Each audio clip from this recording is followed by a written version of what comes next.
Madame, Monsieur, bonsoir et bienvenue dans le 20h de TFM. Dans l'actualité de ce jeudi, des travailleurs de la Poste et des agents des médias publics dans les rues de Dakar. Ils protestent contre la supposée mauvaise gestion de leur entreprise.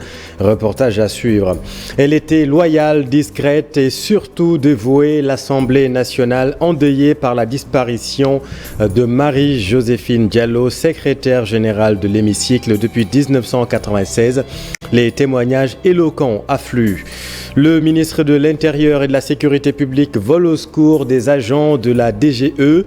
Pour Antoine Diome, vouloir mettre en doute l'impartialité des agents de la Direction générale des élections est un exercice dévoué de vérité.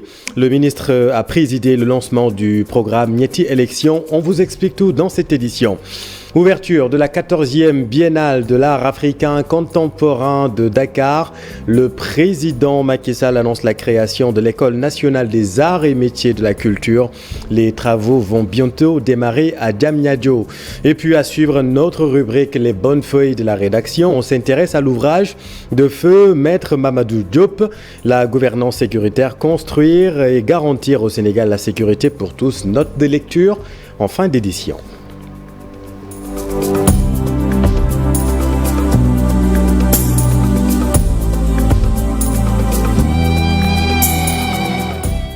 Mais d'abord, la marche des travailleurs de la Poste et des médias publics. Ils protestent contre une mauvaise gestion de leur entreprise respective. Dans les rues de Dakar, ils ont laissé éclater leur colère. Dissa Prera et Pape Sangoné Mbaye. Du rouge sous un soleil de plomb, les travailleurs de la Poste ont décidé d'afficher leur ras-le-bol dans la rue. Avec plus de 150 milliards de déficit, les postiers dénoncent aussi une gestion gabégique de la boîte. Elle souffre de la gestion chaotique, calamiteuse, népotique, mais aussi clientéliste des directeurs généraux que le président de la République a l'insigne honneur de nommer au sein de ces entreprises nationales. Quand on tient compte de la situation de la Poste, nous constatons que ce patrimoine national, nous constatons que ce service public d'intérêt primordial est en train de mourir à cause d'une gestion, à cause aussi également d'un laxisme. Une entreprise publique à l'agonie, des emplois menacés, la violation des droits des travailleurs dans la fonction publique est devenue monnaie courante selon la CNTS-FC. À la RTS, au Soleil et à l'agence de presse sénégalaise, les travailleurs également vivent des violations. Ils se sont joints à la bataille. Ce qui est inacceptable, ce qui se passe à la RTS, à l'APS, au Soleil et Excaf dans une bonne mesure, c'est inacceptable. Aujourd'hui, la violation des droits et libertés des travailleurs a changé de camp dans la fonction publique. Et ceci jure d'avec les positions et les réalisations, les actes que pose le gouvernement. Muy Excaf, muy RTS, muy DGID. Que ce soit à la DGID, Excaf, à la RTS, à l'APS, l'intimidation des travailleurs, surtout des syndicalistes, est monnaie courante. Il y a des entreprises où on vous photographie lors d'une simple assemblée générale. Et rien que pour la direction, vous sanctionne.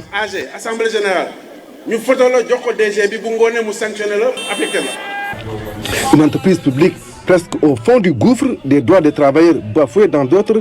Ce qui se passe à la Poste, à la RTS, au Soleil comme à l'APS reste inacceptable pour les travailleurs.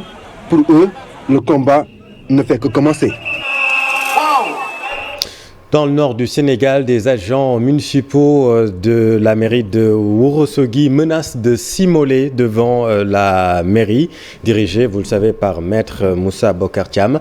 Ces 12 agents se disent victimes de licenciements abusifs. Voyons tout cela avec Ali Bandeliang et Lachli.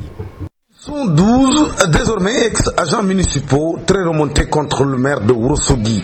Jugeant leur licenciement injustifié et inégal, ils menacent de se faire brûler devant l'hôtel de ville de Ourossogui. Une manière selon eux de démontrer à la face du monde la gestion gabégique de maître Moussa Bokar Thiam. Pour dénoncer les vagues de licenciement que le maire de la commune de Ourossogui, depuis 2014, le maire de la commune de Ourossogui ne cesse de licencier les gens. Nous demandons au président de la République et au ministre des collectivités locales, vraiment d'agir. Trop, c'est trop. Actuellement aussi, il a licencié encore 12 agents d'une manière abusive. Ces gens n'ont rien fait. Ça, vraiment, nous, monsieur le président de la République, récemment, tu as dit que il y aura plus de licenciements abusifs ou bien de clientélisme politique. Et on a vu que le maire a répété. Donc il ne vous respecte pas. D'après les motifs qu'il a évoqués, il dit que les gens sont incompétents. Ce qui est plus grave, son frère c'est le secrétaire municipal, son frère de même sang, c'est le secrétaire municipal de la commune de Ourossogui. Il reste 2 mois, 3 mois sans aller au bureau. L'officier d'état civil, c'est son grand frère de sang, Amour Thiam. Comment dire, le directeur de cabinet, c'est son cousin. Et puis tous ces gens-là ne font absolument rien. Lui-même, il est incompétent. Donc, monsieur le président de la République, aidez-nous. On est fatigués parce qu'il est de l'APR. Et pourtant, le premier militant de l'APR, c'est nous. Mais l'avenir nous dira autrement, Inch'Allah. guddak bëccëg ay góor lañu mënuñu supporter loolu bu dul président deful réalisation am ci bii moom la ñu waxal ñun ñëpp buntu maire la ñu taxaw jënd essence lakk suñu bopp. Marqué à son début par l'incarcération des jeunes de la ville, Maître Moussa Bokar Thiam, que nous n'avons toujours pas parvenu à joindre pour recueillir sa réaction, est fortement attendu sur cette affaire de licenciement qui défraie en ce moment la chronique à Ourossogui. Merci Ali. À Kaffrine, les coupures intempestives d'électricité reprennent de plus belle. Personnel des médias, pompistes, menuisiers métalliques dénoncent une situation difficile et appellent les autorités à trouver des solutions. Omar Ndiaye et Boubacar Falbop. Les coupures intempestives de courant ont repris de plus belle entre Mbirkilan, Kaffrine, Malem Hodar, jusqu'à Koungheul au gradam des usagers, notamment ceux des stations de radio, comme le dit Ide Omar Sall, l'un d'eux. Nous sommes très fatigués avec les coupures ces temps-ci. Il fait très chaud et notre matériel, comme l'émetteur et le climatiseur, ont besoin d'être allumés en de pareilles périodes. Nous avons perdu un émetteur qui coûtait 3 500 000 francs. Aussi, les coupures nous empêchent de dérouler correctement notre programme. Parmi les impactés, on peut aussi distinguer les menuisiers métalliques, les tailleurs et ceux qui travaillent dans les stations d'essence avec un lot important de matériel perdu. Parfois, les coupures interviennent au moment où nous vendons du carburant et quand le courant revient, il y a des malentendus avec certains clients qui mettent en doute la quantité qui leur a été vendue. Nous sommes obligés de fonctionner avec des groupes électrogènes qui consomment beaucoup de carburant. Parfois, des fusibles prennent feu. J'ai perdu un frigo comme ça.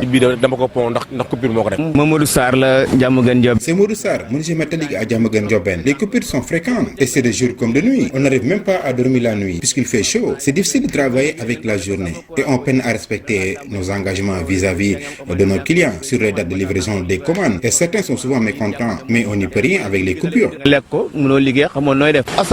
C'est Hassan Thiongan.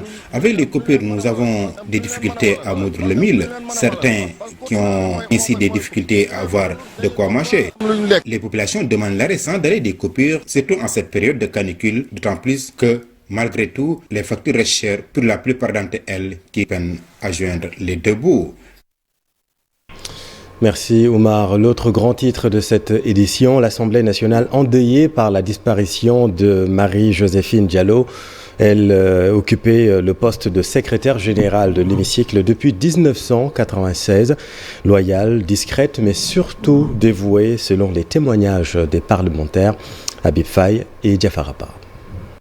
À l'ombre d'un député à l'Assemblée nationale, la disparition de Marie-Joséphine Diallo a affecté les représentants du peuple. Secrétaire générale de la deuxième institution du Sénégal, la défunte était considérée comme une maman au sein de l'hémicycle. Nous perdons une dame dévouée au travail parlementaire, dévouée donc à la tâche qui lui incombe de rehausser l'administration ou l'organisation de cette institution, donc auquel elle s'est toujours adonnée. Nous l'avons toujours considérée comme une maman. Elle s'occupait de tous les documents administratifs. Elle était ouverte à toutes nos demandes. Elle nous rendait également beaucoup de services. à travers cette dame, c'est une mission qu'elle était venue accomplir. Mais aujourd'hui, tout ce qu'on peut dire, c'est que sa mission a été bien accomplie. Plus de 40 ans de loyaux services à l'Assemblée nationale, Marie-Joséphine a accompagné beaucoup de présidents dans l'exercice de leur travail. De l'Assemblée nationale, parce qu'il faut quand même comprendre que le fonctionnement de l'Assemblée nationale tournait autour de sa personne et de ses compétences. La maman de l'hémicycle a aussi accompagné cette 13e législature avant de dire adieu à ses collaborateurs. Elle a servi la nation sénégalaise avec brio. Elle a servi l'administration, le Parlement ou les parlements, vais-je dire même en général. Elle a servi tous les parlements africains, de la francophonie et tout. Elle était l'exemple type de la femme dévouée, de la femme travailleuse. Cela fait 26 ans qu'elle occupait le poste de secrétaire générale de l'Assemblée nationale. Marie-Joséphine Diallo a donné toute sa vie à l'institution parlementaire sénégalaise. Elle a accompagné 5 présidents, de Cheikh Abdou Khadre Sissoko à Moustapha Niasse, en passant par Pape Diop, Macky Sall, entre autres. Et sur Twitter, le président de la République salue une femme discrète et dévouée, un commis de l'État selon le chef de l'État. Le ministre de l'Intérieur et de la Sécurité publique vole au secours de la société civile et des agents de la Direction générale des élections accusés d'être à la solde de la majorité présidentielle. Pour Antoine Diome, vouloir mettre en doute l'impartialité des agents de la DGE est un exercice dépourvu de vérité. Voyez tout cela avec Fatou Bintou Conté et Youssou Barro. Le ministre de l'Intérieur, Antoine Félix Diome, apporte son soutien à la société civile sénégalaise, dont il estime qu'elles sont attaquées de façon injuste. Nous connaissons le rôle de premier plan que vous avez joué depuis les années 1990 pour l'avènement de notre démocratie au niveau où elle se situe aujourd'hui, saluée et célébrée à travers le monde. Le premier flic du pays qui assistait à une rencontre sur le processus électoral prend encore une fois de plus la défense de la direction des élections. Les élections charrient toujours de la passion, c'est normal. Quand on est dans une compétition, le patriotisme s'exerce à travers la fougue et l'engagement de chacune et de chacun de nous. Mais quand même, nous devons savoir raison garder et mettre hors d'atteinte certaines structures sans l'accord desquelles nous n'aurions pas pu en arriver à ce stade où nous sommes. Et sur ce point, une mention particulière doit être décernée à la Direction générale des élections. Il n'a pas manqué par ailleurs de rappeler à l'opposition les conditions qui régissent le dépôt d'un courrier, surtout pour une élection. Quand il s'agit de la réception des dossiers de candidature et des listes de parrainage, je voudrais renvoyer donc très humblement à l'article L176 du Code électoral qui prévoit que le ministre de l'Intérieur institue par arrêté la commission qui a en charge de recevoir les listes de parrainage et les dossiers de candidature. En tout cas, le ministre de l'Intérieur n'a pas du tout apprécié la sortie du mandataire de Yewwi Askan-Wi depuis quelque temps. Antoine Diome qui présidait ce jeudi le lancement du programme Nieti Élections, un programme initié par la société civile sénégalaise pour des élections transparentes et apaisées. C'est un programme triennal pour le renforcement de la crédibilité du processus électoral. Le professeur Babacar Gueye y revient sur l'importance de cette rencontre. Il est interrogé par Bintassar. Qui tourne autour de l'observation des élections, la formation à l'éducation, la formation citoyenne, l'éducation citoyenne, la sensibilisation pour le retrait des cartes d'électeurs, la sensibilisation pour la participation, le vote, au processus électoral le jour du scrutin. Alors donc c'est un programme qui va durer 3 ans et qui porte sur les 3 élections. C'est pour ça qu'on l'appelle Nieti Élections. Élections territoriales, élections législatives, élections présidentielles. Dans l'actualité également, l'affaire du trafic de passeports diplomatiques qui avait secoué l'Assemblée nationale. Le verdict est tombé. Boubacar Willem Biaye a été reconnu coupable avant d'être condamné à 2 ans, dont 5 mois ferme pour complicité de faux et usage de faux. Quant à El Hadj Mamadou Sall, il a écopé de 2 ans de prison, dont 6 mois ferme pour les délits d'abus de confiance et d'escroquerie. Atelier de partage sur la stratégie nationale de lutte contre la corruption à l'initiative du Forum civil. Objectif, offrir aux journalistes une meilleure compréhension de cette stratégie. Plus de détails avec Birahim Seck, coordinateur du Forum civil. Structure du financement de la stratégie nationale de lutte contre la corruption qui a été adoptée en 2020 et qui a pour périodicité 2020-2024. Et nous nous sommes rendus compte qu'à travers plusieurs interpellations, qu'il y avait un déficit de connaissance des différents axes stratégiques qui composent la stratégie nationale de lutte contre la corruption.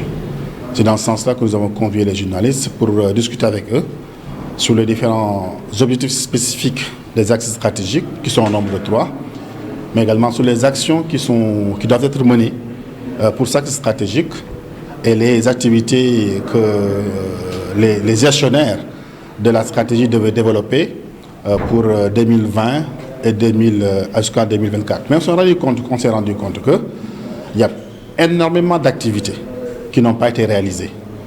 D'ailleurs, c'est la raison pour laquelle on n'est pas surpris aujourd'hui que le Sénégal s'enfonce dans la corruption. Et puis les 72 heures de Pôle emploi dans le cadre du programme Réunion Daouni d'un investissement de 450 milliards de francs CFA sur 3 ans, démarré aujourd'hui à Pikine. Le ministre de la formation professionnelle, Dame Diop, estime que cette initiative permettra d'intégrer des milliers de jeunes et les doter d'un emploi sûr et décent. La formation occupe une partie importante dans les activités pour mieux les outiller. Nous l'écoutons avec Abdoulaye Anne. Est en train de faire de grands pas. Je l'ai rappelé récemment, sur un engagement de 65 000 emplois, nous avons fait 62 322 emplois à date. C'est du concret. Nous avons donné 4 190 bons de formation sur l'ensemble du département. Nous avons donné pas moins de 86 220 jeunes qui ont bénéficié de financement de l'ADER. C'est du concret. Nous avons donc décidé, après quelques mois de mise en œuvre de ce programme, d'organiser ces 72 heures. L'objectif, il est simple.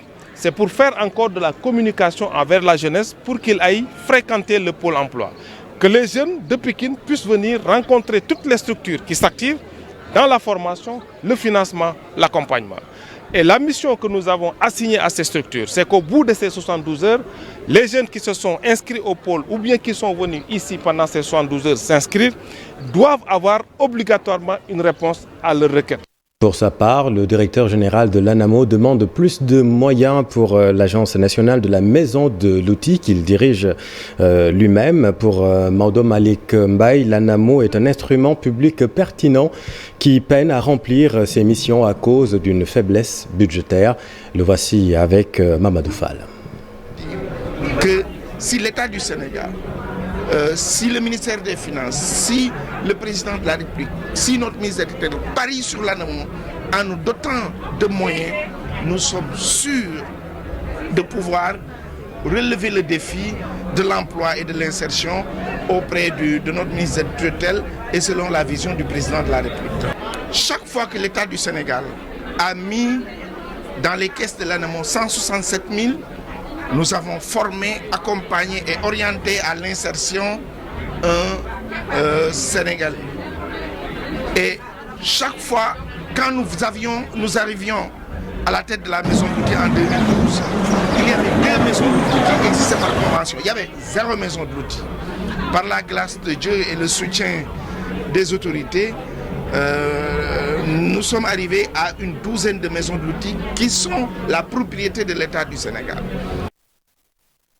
Affaire Idrissa Gana Gueye, l'association pour la préservation des valeurs Sam Djikoyi a déposé une lettre de protestation à l'ambassade de France à Dakar. L'association apporte ainsi son soutien indéfectible au Lion de la Teranga, le porte-parole de l'association Ababakar Mboup. faire comprendre en fait à travers l'ambassadeur de France ici au Sénégal, les autorités françaises, parce que la question ne se limite même plus en fait à un traitement médiatique, mais des associations LGBT sont invitées dans le débat, même des hommes politiques, même la ministre en fait du sport de France et la présidente de la région Île-de-France, qui se trouve être en fait une candidate malheureuse à dernière élection présidentielle. Donc ceci prend d'autres allures. C'est pourquoi Ensemble Djikoyi s'est invité aussi dans le débat pour d'abord soutenir Idrissa Gana Gueye, pour lui dire que il a notre soutien indéfectible, ainsi que tout le peuple sénégalais et le peuple africain et toutes les personnes éprises de justice et de liberté. Visite officielle du Khalif général des Mourides à Dakar les 27, 28 et 29 mai prochains. La deuxième du genre à la grande mosquée Massalikul Jinan. Une mobilisation des forces de sécurité et un nouveau plan de circulation aux alentours de la mosquée jusqu'à la résidence du Khalif. Entre autres mesures sorties du comité régional de développement tenu ce mercredi. Mbaki Faye que nous écoutons avec Aminata Mbarisso. La première visite officielle remonte à l'inauguration de la mosquée Massalikul Jinan en septembre 2019. Cette fois-ci, il vient en fait pour visiter toute la communauté sénégalaise globalement. Tous les musulmans, tous les Sénégalais de toutes religions confondues. D'abord pour les remercier de l'accueil qui lui a été réservé lors de cette première visite pour l'inauguration de la mosquée, qui avait en quelque sorte dessiné un élan de solidarité, de partage avec toute la population sénégalaise. Les musulmans, les non-musulmans, les chrétiens et autres ont ouvert leurs portes et ont permis aux pèlerins, aux fidèles qui étaient venus à l'inauguration de la mosquée d'être à l'aise dans leur lieu de prière, dans les maisons. Donc c'est le lieu pour lui et le moment de remercier tous les foyers religieux. Et le Khalif général de la Faïda Tidjaniya est au Soudan pour une tournée dans la région du Darfour, frappé, vous le savez, de plein fouet par des violences ethniques. Objectif de cette mission, prier pour le retour de la paix et de la stabilité au Soudan, particulièrement au Darfour, qui compte des milliers de disciples de Cheikh al-Islam. Le récit de Ibrahim Makan.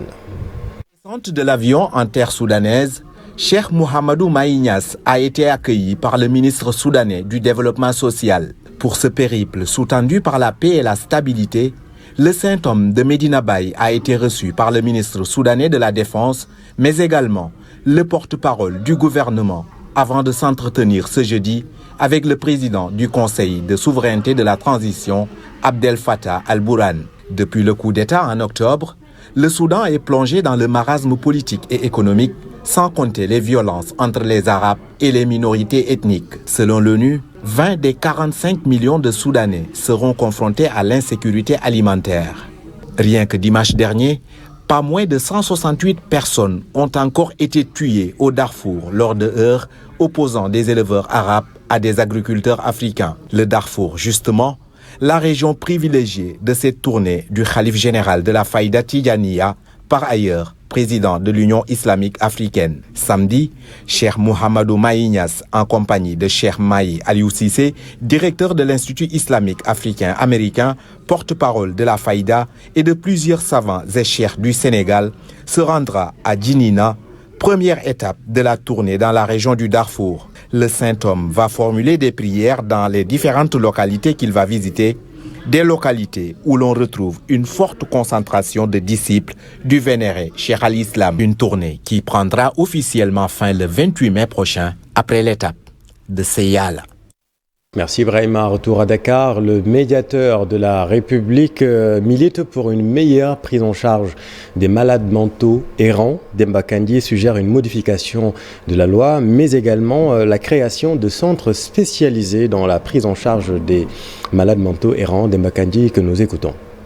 Le médiateur de la République organise avec les médecins psychiatres un atelier aujourd'hui destiné à relire la loi 75-80 du 9 juillet 1975, destinée à la prise en charge, à l'internement des personnes en difficulté sur le plan mental. C'est une loi qui date de 1975, comme je l'ai dit, donc qui a 47 ans d'âge. Pour vous dire simplement que l'atelier nous paraît pertinent chaque jour.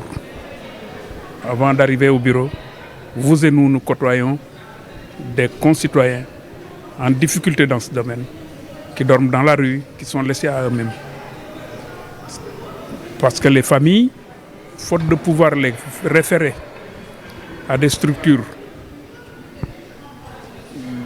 dédiées, préfèrent les rejeter.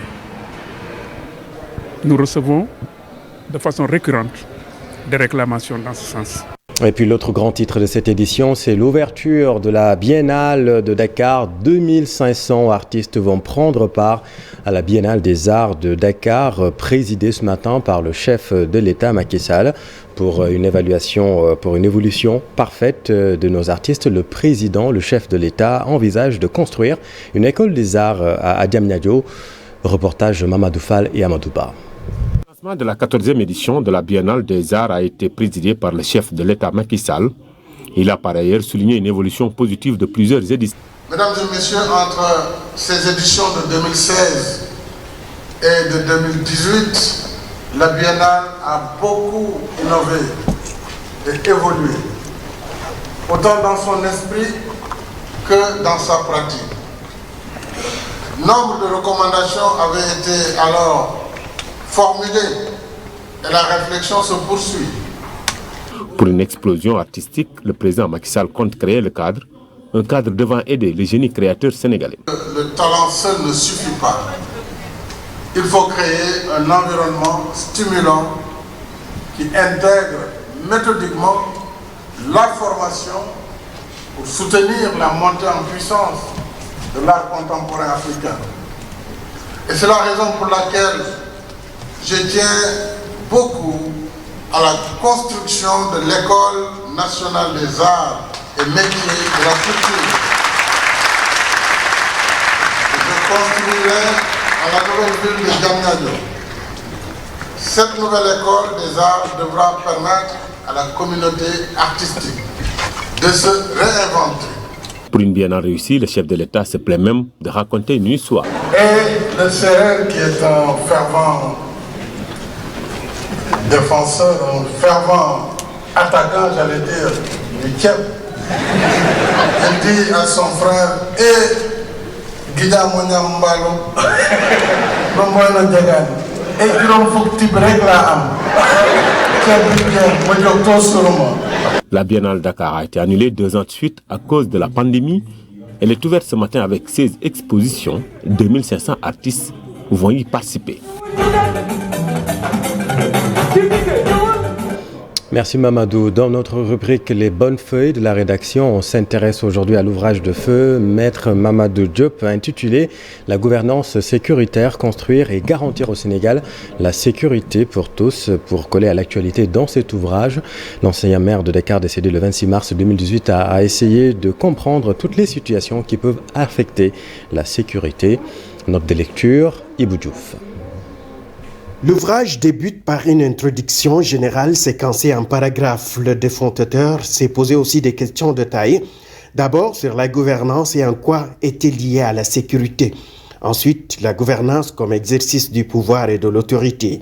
Dans les premières lignes, feu Maître Mamadou Diop annonce la couleur. Il précise que la société est comme un espace dangereux et que la crise sévit partout. Les conflits de tous ordres, politiques, socio-économiques, religieux, naissent, se développent dans tous les pays. Ainsi sont monnaie courante les actes de vandalisme, les agressions, les cambriolages, les actes terroristes, entre autres. Pour le défunt et ancien maire de Dakar, la violence n'est pas un fait nouveau. Que l'auteur a même cité Éric de la Maisonneuve qui souligne que l'humanité semble revenir à des modes d'affrontement primitifs où domine la sauvagerie, la férocité optimisée.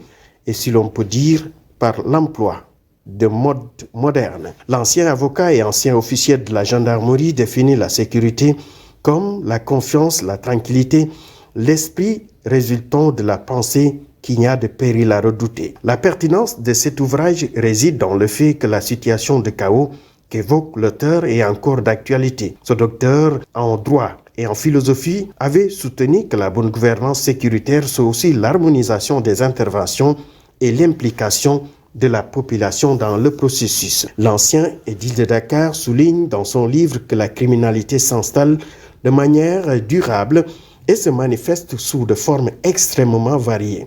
Les jeunes ne sont pas en reste, car ils se lancent dans la violence indiscriminée et développent des actes de déviance du fait de facteurs multiples. L'ancien avocat évoque dans son récit les causes d'une telle situation, à savoir l'éclatement de la cellule familiale, la faiblesse de l'éducation de base, le chômage, insuffisance de programmes d'insertion sociale, entre autres. Feu Maître Mamadou Diop conclut en estimant que la situation qui prévaut n'est pas cependant désespérée. Malgré la multiplicité des cas de violence et leur férocité, le socle institutionnel reste solide. Les individus sont à la fois victimes et responsables d'un certain désordre, mais ils ne sont pas pour autant gagnés par le désespoir. L'action à entreprendre revêt ainsi une dimension institutionnelle, technique, stratégique et politique, a remarqué Maître Mamadou Diop, défunt avocat, ancien officier de la gendarmerie et ancien ministre, maire de Dakar.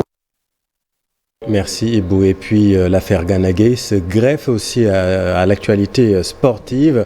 Le Lion de la Teranga a été soutenu par le collectif Ultra Paris, un groupe de supporters du PSG qui dénonce une discrimination. Et puis Boubacar Camara qui a choisi finalement l'équipe de France au détriment de la tanière. 3 Sénégalais parmi les 16 arbitres sélectionnés pour le Mondial 2022, le round-up de l'actualité sportive avec Cher Sadibou Diarra. Sénégalais bien représentés à la Coupe du Monde Qatar 2022. Maguette Ndiaye, Djibril Kamara et El Samba font en effet partie des 36 arbitres sélectionnés pour la compétition prévue du 21 novembre au 18 décembre. Les 3 Sénégalais font partie des 6 arbitres centraux et 10 assistants africains au Mondial. Pendant ce temps, Idrissa Gana Gueye reçoit le soutien du collectif Ultra Paris, l'international sénégalais sous les feux de l'actualité pour son refus de porter un flocage arc-en-ciel, symbole de la lutte contre l'homophobie, poussant le Conseil national de l'éthique à le convoquer. Un acharnement médiatique incompréhensible selon l'aile dure des supporters du Paris Saint-Germain. Le collectif Ultra Paris crie même à la discrimination et regrette le 2 poids 2 mesures. Il est intolérable pour nous que son honneur soit ainsi jeté aux chiens et qu'il devienne le bouc émissaire des dérives homophobes de la société. Avant lui, d'autres joueurs professionnels, pour des faits similaires, n'avaient pas subi le même traitement médiatique et politique. Voilà ce qui mérite d'être dit dans cette affaire. Un premier soutien d'un compartiment du Paris Saint-Germain, l'employeur de Gana Gueye, totalement délaissé depuis lundi dernier. Mieux vaut tard que jamais. Passons à une autre affaire. Boubacar Camara, qui préfère l'équipe de France à celle du Sénégal. Le milieu de terrain de l'Olympique de Marseille était pourtant annoncé proche des Lions en février dernier par les médias français. Mais que nenni, Boubacar Camara est sélectionné ce jeudi pour les 4 matchs du mois de juin des Bleus de Didier Deschamps. Celui qui était attendu comme un renfort pour les Lions en vue du Mondial 2022 fait donc faux bond. Terminons aussi par une autre affaire, celle de Pape Alassane Gueye, qui évolue également à l'Olympique de Marseille. Le club français, sous le coup d'une interdiction de recrutement à raison du litige qui l'oppose à Watford, un club anglais où l'international sénégalais avait signé un pré-contrat avant de se rétracter. Un litige qui dure depuis 2 ans, qui va être tranché par le tribunal arbitral du sport en octobre prochain. Et puis la moto sera célébrée ce week-end au circuit de Dakar Baobab de Sindia, un événement qui sera organisé par Horizon Rider Club pour sensibiliser sur la sécurité routière. Nous retrouvons Cher Sadibou Diarra. Édition d'un événement sportif organisé par Horizon Riders Club qui réunit près de 3000 membres. Une compétition pour sensibiliser. Depuis quelques moments, lors des grands événements de Magal de Touba, de Gamou de Tiawan, de pèlerinage de Popenguine, on a toujours eu des accidents mortels vis-à-vis de nos frères et sœurs.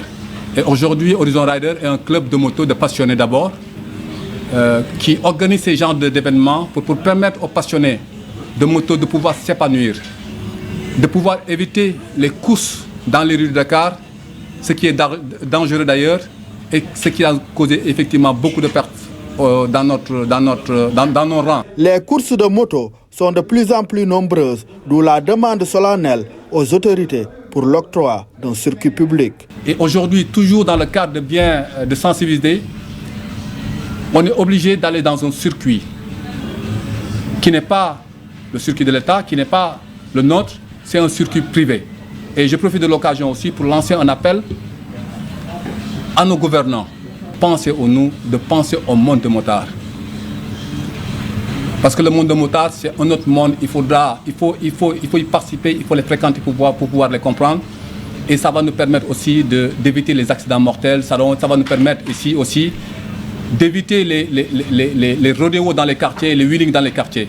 Si on a un circuit qui va nous permettre de s'épanouir tous les week-ends, ou bien d'organiser un championnat tous les week-ends, ou bien tous les mois, ça va réduire les accidents.